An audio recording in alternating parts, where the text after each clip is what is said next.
Dinner was supposed to be ordinary me, my parents, and my sister sitting around the table with the smell of roast chicken drifting through the air. But then Dad's voice cut across the clatter of forks like a hammer blow. "You've got 1 month to find a new place. We sold the house. You're out." The words froze. Me in my chair. My fork slipped, hitting the plate with a sharp clang. My sisters exchanged quick smirks as if they had been waiting for this moment while Mom just kept her eyes on her food. My chest tightened, my pulse roaring in my ears. In that instant, I realized I wasn't just being pushed out of a house. I was being erased from the family. They packed, they laughed, they left. And 6 months later, when Dad texted, "Why are you still there?" I couldn't help but laugh because the truth was the house was mine all along. The silence that followed Dad's announcement was deafening. I stared at him across the table, trying to process what I just heard. "What? When did you decide this? Why didn't anyone tell me?" My voice cracked, part shock, part disbelief. Dad leaned back in his chair, folding his arms with the same cold authority he always carried. "We don't owe you an explanation. You have 1 month. After that, the new owners will deal with you." I turned toward Mom, searching for some sign of compassion. But she kept her eyes fixed on her plate, pushing peas around like she hadn't just watched her husband dismantle my entire life. My younger sister Sarah smirked and whispered loud enough for me to hear, "Guess you'll be sleeping under a bridge soon." Emma burst into laughter, her shoulders shaking. Anger flared in my chest, but I swallowed it, forcing my face into a mask of helplessness. "Please, this isn't funny. What am I supposed to do?" My words trembled, but it wasn't because I was afraid. It was because I was already holding back laughter. If only they knew. Dad's response was like ice water. "Tears won't help you now. Maybe if you had worked harder, maybe if you had contributed, you'd have a place to go. But you didn't. You've been nothing but a burden." The word burden sliced through me. My fork clattered against the plate, and the room fell back into silence, except for the sound of my sisters' quiet giggles. They were enjoying this, watching me squirm, believing I was powerless. Dinner carried on as if nothing had happened. My family chatted about their moving plans, about the new neighborhood they were excited to explore, about Sarah's upcoming semester at college.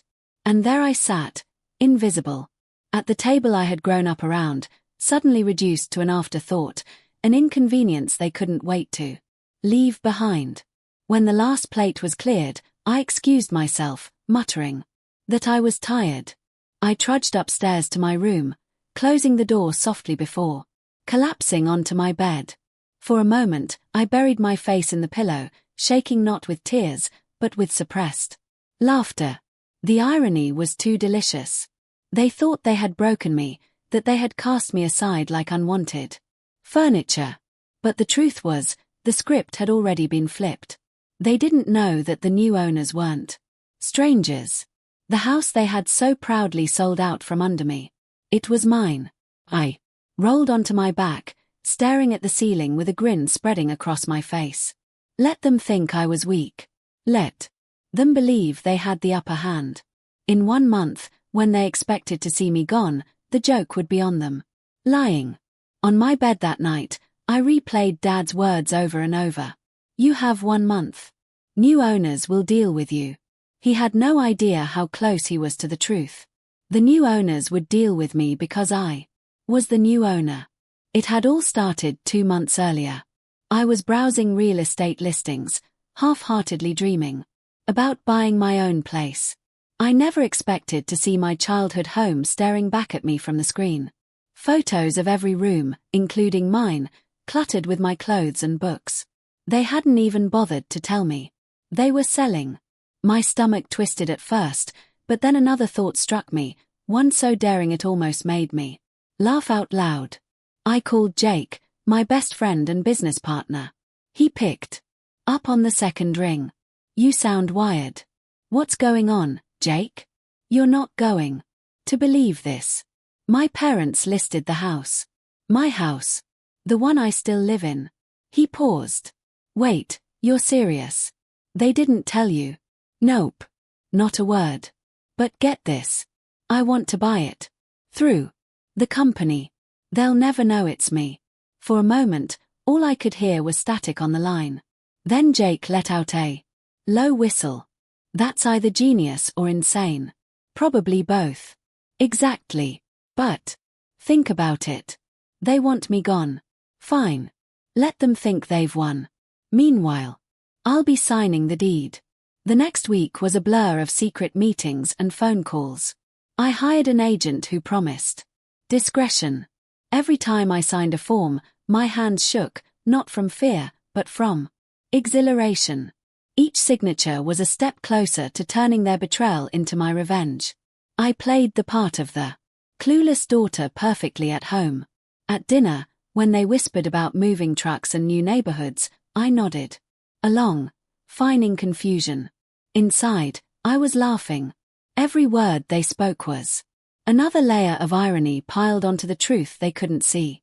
One night, I overheard Mom in the hallway. Her voice, hushed, but smug. Amber will have no choice but to grow up after this. It'll be good for her. Dad chuckled. Finally. She'll learn what responsibility feels like. I pressed my pillow over my face, biting down to stifle the laughter. Threatening to explode. If only they knew the paperwork was nearly finalized. If only they knew their useless daughter was about to become their landlord.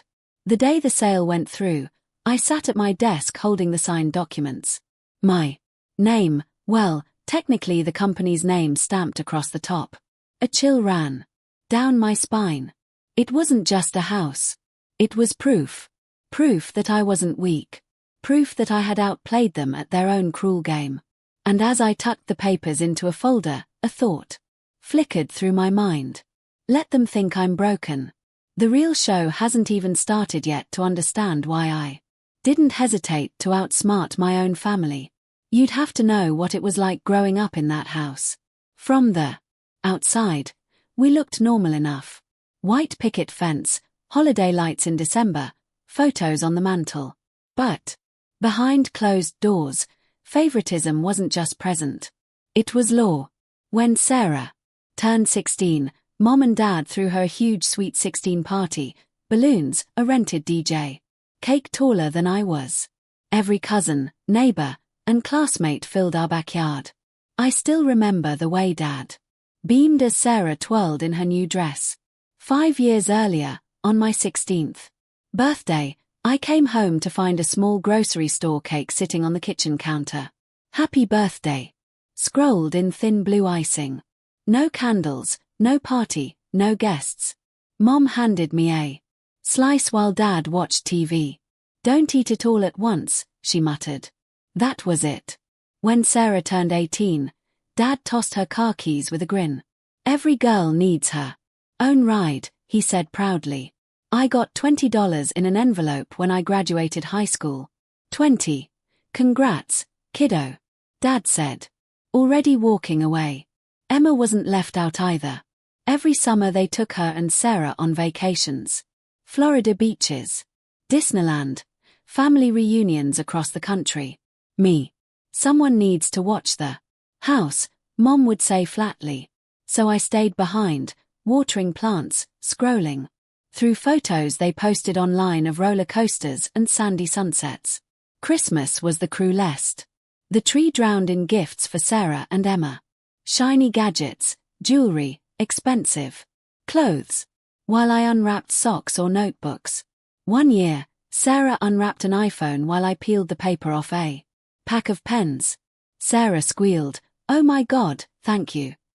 I forced a smile and whispered, "Thanks," clutching pens that cost less than the ribbon around her box. I learned early not to ask for much.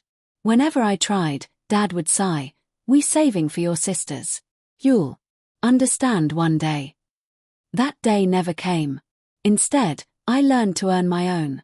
At 15, I picked up shifts at the grocery store after school. My first few paychecks went toward a beat-up laptop from a pawn shop. It was ugly plastic, Cracked near the hinges, one key missing, but when I booted it up, I felt powerful. At school, I was taking a free programming class, and suddenly the world opened. Lines of code made more sense to me than my own family ever had. I still remember Dad's reaction when I told him about college acceptance letters. "That's nice," he said without looking up from his plate. When I asked about financial help, he cut me off. "We're not paying for your college. That money's for Sarah and Emma." That night, I stared at the ceiling of my tiny room, laptop humming beside me. The decision was clear. If they weren't going to invest in me, I'd invest in myself. And that's exactly what I did. College was supposed to be a fresh start. But even there, my family's shadow lingered. On move-in day, Sarah and Emma tagged along, whining about being bored. Dad handed me a used comforter from the trunk and muttered, "Don't expect visits. We've got enough on our plate." With the younger girls. I nodded, pretending it didn't sting. But once classes began, I discovered freedom. No parents watching, no sisters smirking, just me and the hum of my second-hand laptop in a cramped dorm room. I worked nights at a fast food place and weekends stocking shelves at a hardware store. Every dollar feeding my tuition, books, and endless cups of bad coffee. It was in a sophomore programming class that I met Jake. He slid into the seat next to me one morning, grinning like he already knew something I didn't. "You're Amber, right? I saw your code project last week. It was kind of genius." I raised an eyebrow. "Kind of. Okay, fine. Actually, genius. Want to team up for the next assignment?" That one project turned into 2, then 10. Soon, we were meeting outside class, sketching ideas on napkins at greasy diners, our laptops glowing deep into the night. One weekend, Jake leaned back in his chair and said, "Why are we selling our time to professors for grades when we could be selling real programs for cash?" It sounded ridiculous at first, but we tried anyway. We built a simple inventory system for a local boutique. When the owner handed us $500 in cash, I thought my hands might shake the bills right out of my grip. This actually worked," I whispered. Jake just grinned. From then on, we chased every opportunity, accounting programs for small shops, scheduling tools for busy offices. The money wasn't glamorous, but compared to my dad's paycheck at the hardware store, it was real proof. I was building something no one could take from me. At home though, I kept my mouth shut. I still lived in my childhood bedroom during breaks. Still drove my beat-up Honda Civic. Still wore thrift store jeans. At dinner, Dad would complain about bills. Mom would gush about Sarah's volleyball trophies. Emma would beg for a new phone. No one asked how my classes were going. No one cared. One night while clearing dishes, Mom cornered me. "Now that you're done with sophomore year, you should start paying rent. $800 a month." I blinked. $800 for my own room. "You're an adult now. It's time you carried your weight. We're not running a charity." I forced a calm smile. "Sure, no problem." Inside, I almost laughed. 800 was less than what I earned in a single coding project. That was the moment I realized something. My family's rejection had become my fuel. They thought they were pushing me down, but really they were handing me every reason to climb higher. By senior year, Jake and I were running on fumes. We lived off ramen and vending machine coffee, renting a shoe box office with flickering fluorescent lights and broken blinds, 2 desks, 2 laptops, and a dream that felt both unstoppable and insane. But beneath the exhaustion was momentum. Our little projects had taught us more than any textbook. And now we wanted something bigger, something that could prove we weren't just kids tinkering. We were creators. We started building a supply chain management system, complex, ambitious, maybe even reckless. Nights blurred into mornings as we coded line after line, fueled by energy drinks and desperation. One night, Jake slammed his laptop shut and groaned. We're insane. No one's going to buy this. We're wasting our time. I looked up, blur-eyed, fingers still tapping keys. Maybe, but if we pull this off, it'll change everything. Jake laughed bitterly. Or it'll bury us. I smiled. Then let's go down swinging. We kept going. Weeks passed. The code grew. Until it was more beast than program, sprawling across our screens like a living thing. We argued. We patched bugs. We broke it and rebuilt it. And somehow, piece by piece, it worked. Then, the email came.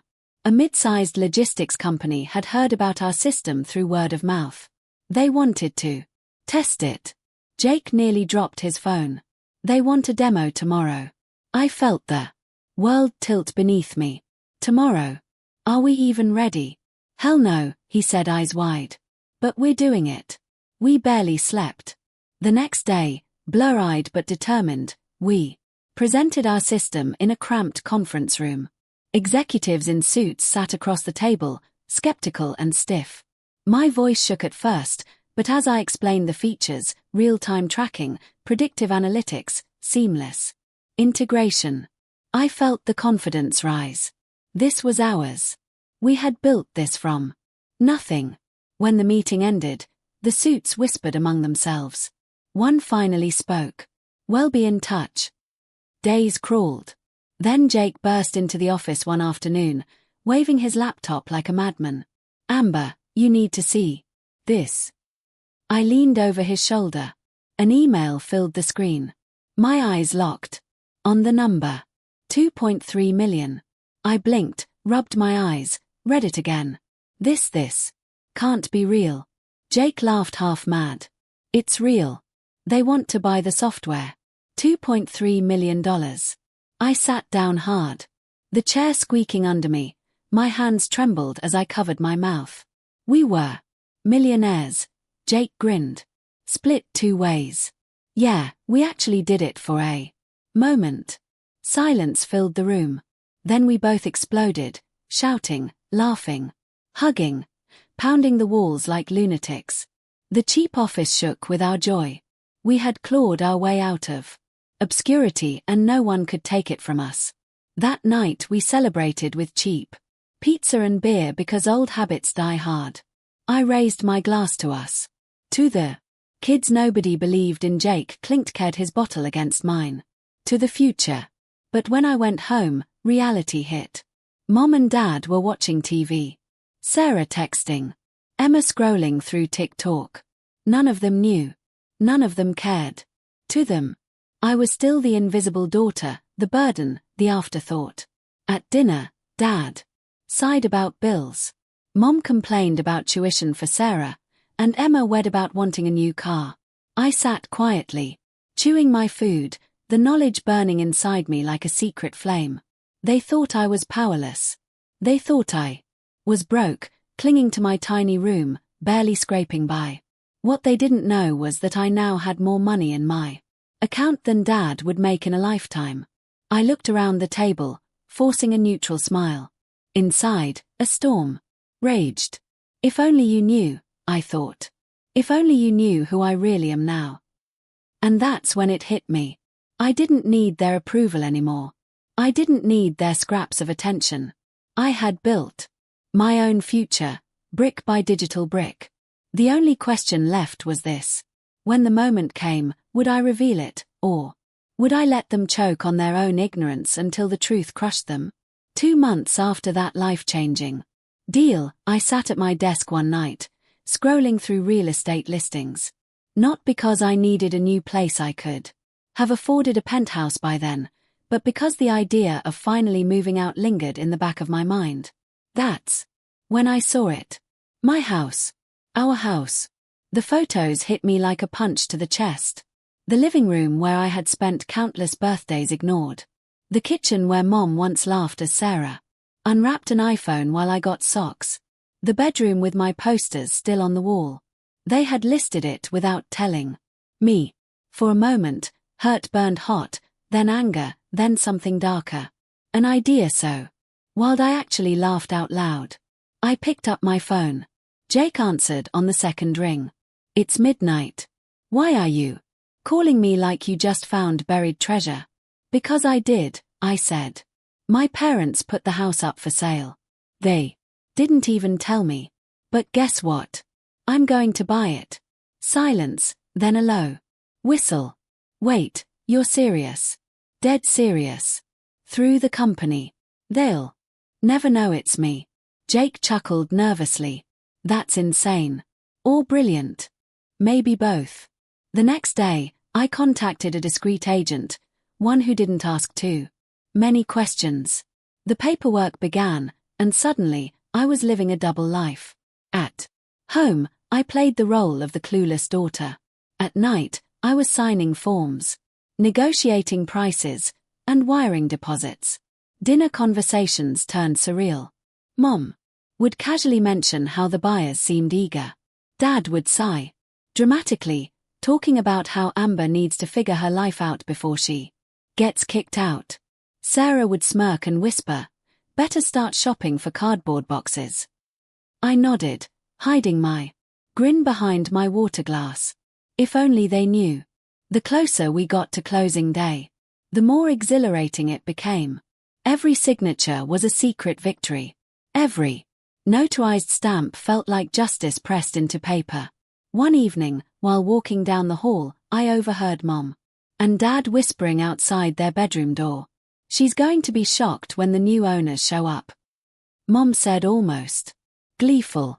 Dad chuckled. Maybe this will finally force her to grow up. She's been leeching off us for too long. I had to press my fist against my mouth to keep from laughing. Grow up. I was weeks away from owning the very roof over their heads. The morning of the closing, I woke up early, heart pounding. Jake met me outside the attorney's office, grinning like a kid about to commit the best prank of his life. We signed papers, shook hands, and just like that, the house was mine, legally, irrevocably. Mine. That evening, I returned to a home filled with moving boxes. Dad paced the living room, barking orders at the movers. Sarah whined about packing. Emma scrolled on her phone, and Mom checked lists with her usual tight-lipped smile. When she saw me, she actually had the audacity to pat my arm. Well, Amber, this is it. You've got 1 month before the new owners move in. Better start looking for an apartment. I let my face fall, feigning dread. Right. Yeah, I'll figure something out. Sarah giggled, carrying her suitcase. Good luck affording anything on your pathetic salary. Emma chimed in without looking up. Maybe you can crash in your car. Oh, wait. That piece of junk probably won't even start. Dad stepped back into the room. Movers are done. Let's go. And, just like that, they left. Not even glancing back. I stood alone in the empty house, heart thundering. The silence wrapped around me, not heavy, but liberating. I pulled out my phone and called Jake. They're gone. He laughed. So, landlord or homeowner? Which title do you prefer? I grinned, looking around the space that was finally truly mine. Both. That night, Jake came over with beer and pizza. We sat on the bare floor, clinking bottles, the laughter echoing off empty walls. For the first time, the house didn't feel like a cage. It felt like freedom. And as I leaned back, staring at the ceiling, I thought, let them believe I'm broken. They just handed me the sweetest victory of my life. 6 months passed in a blur of quiet triumph. I furnished the house, filled it with everything my younger self had once been denied. Soft couches, a giant TV, even a gleaming espresso machine that hissed like victory. Every morning, I expanded the business with Jake, hired 2 programmers, and watched the numbers in my bank account climb higher than I ever dreamed. For the first time in my life, silence was my companion. No more insults at the dinner table. No more smirks from Sarah. No more Dad's disappointed sighs. Just me, my work, and the walls of a house that belonged to me. Then one ordinary afternoon, my phone buzzed. A text from Dad. Why are you still there? I stared at it, laughter bubbling up until I actually had to sit down. Of course, the nosy neighbor must have spilled everything. They thought I was squatting in some stranger's home. I typed back nothing. Instead, I waited. 2 days later, a car pulled into my driveway. My heart thudded as I peeked out the window. Mom, Dad, Sarah, and Emma stepped out together, their faces tight, uncertain. For the first time. They weren't the masters of this house. They were visitors. I opened the door before they could knock. "Come in," I said casually, stepping aside. They walked in and froze. Their eyes darted across the living room, the new sectional couch, the massive TV, the polished wood floors. Emma's mouth fell open. Sarah whispered, "Jesus, this place looks incredible," Dad muttered under his breath. "This must have cost a fortune." Mom finally turned to me, voice sharp. "Amber, explain. How are you still here? Who owns this house? Where did you get the money for all of this?" I sat down on the couch, crossing one leg over the other. "Me. I own it. My company bought the house. I'm not going anywhere." For a moment. Silence. Then. Chaos. "That's impossible." Mom screeched. "You don't have that kind of money. You're just a programmer scraping by." "Actually," I said calmly, "I run a software company. We've been very successful. I'm worth over $3 million. Now." Their faces drained of color. Mom actually clutched the back of a chair to steady herself. Dad's mouth worked, but no sound came out. Then Emma shrieked, "If you're rich, then you have to help us. I want a new phone, and Sarah needs tuition." "And Emma, stop," Dad snapped. But his voice lacked authority.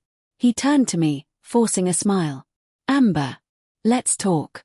We've had some financial difficulties. The new house is expensive. Sarah's college bills are piling up. We need your help. Your family." I laughed a sharp, bitter sound. "Family? Let me get this straight. You sold this house out from under me. Left me here like trash. Told me I had a month before strangers threw me onto the street. You laughed when Sarah and Emma joked about me living under a bridge. And now you come back asking for money." Mom's eyes filled with tears. "We didn't know you had money then. If we had known. If you had known." I cut in. "You would have taken me with you. You would have treated me better. Not because you loved me, but because you wanted my wallet." Dad's face hardened. "That's not true." I stood, my voice rising. "Really? Because for years, you showed me exactly what I meant to you. Nothing. You celebrated their birthdays and forgot mine. You paid for their vacations and told me to stay home. You gave Sarah a car and handed me $20. Don't tell me. It's not true. I lived it." Sarah's voice cracked. "We didn't mean it like that." I laughed coldly. "Yes, you did. And it doesn't matter anymore because when you walked out of this house, you made your choice. You left me behind. So now I'm making mine. I don't owe you anything." Mom sobbed openly. "Amber, please. We're still your family. We love you." I pointed at the door. "Your tears don't mean anything to me. You should have thought about love before you decided I wasn't worth keeping." They stood frozen like children caught in their own lie. Finally, I stepped toward the door and pulled it open.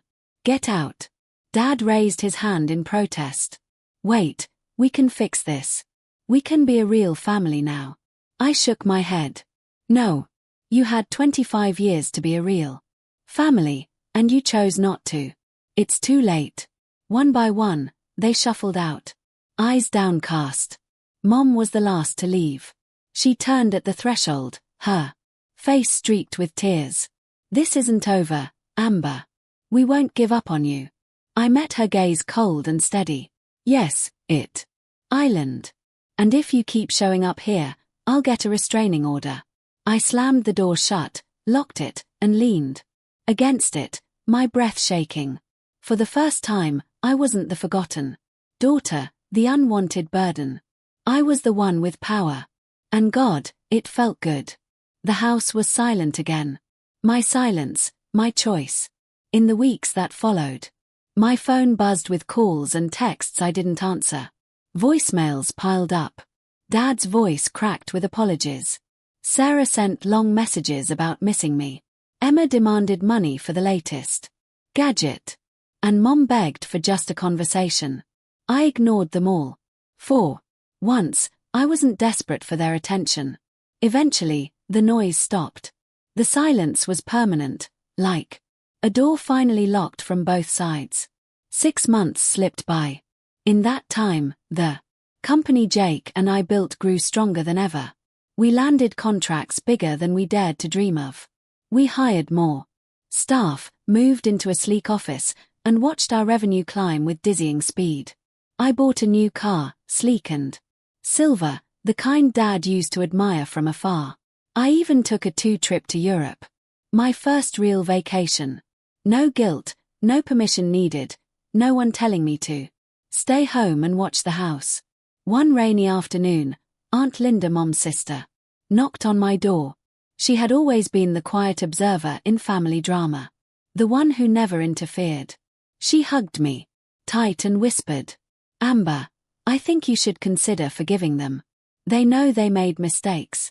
They want to make things right." Or, I pulled back, shaking my head. "Aunt Linda, I don't want to see them anymore. I'm done with that life." Her eyes softened. "But they're still your family." "No, they stopped being my family when they decided I wasn't worth keeping. Blood doesn't excuse betrayal." She sighed, kissed my forehead, and left me with a sad smile. That night, I sat by the window with a cup of coffee, watching rain streak down the glass. For the first time in years, I felt free. Free from their judgment, free from the endless cycle of favoritism and neglect, free to live my life without wondering why I was never enough for them. And yet, I couldn't help but wonder if I had told them about my success earlier. Would they have treated me differently? Probably.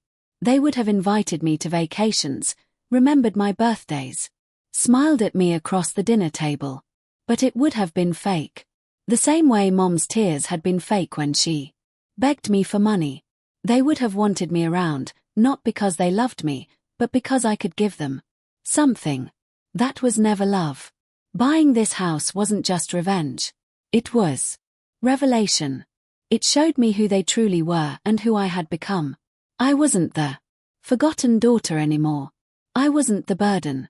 I was strong, independent, successful, and finally at peace. I walked through the house, touching the walls, remembering every slight, every wound that had once made me feel small. And instead of pain, I felt gratitude. Because every cruel word, every forgotten birthday, every dismissal had forged me into someone who no longer needed them. This house wasn't their victory. It was mine.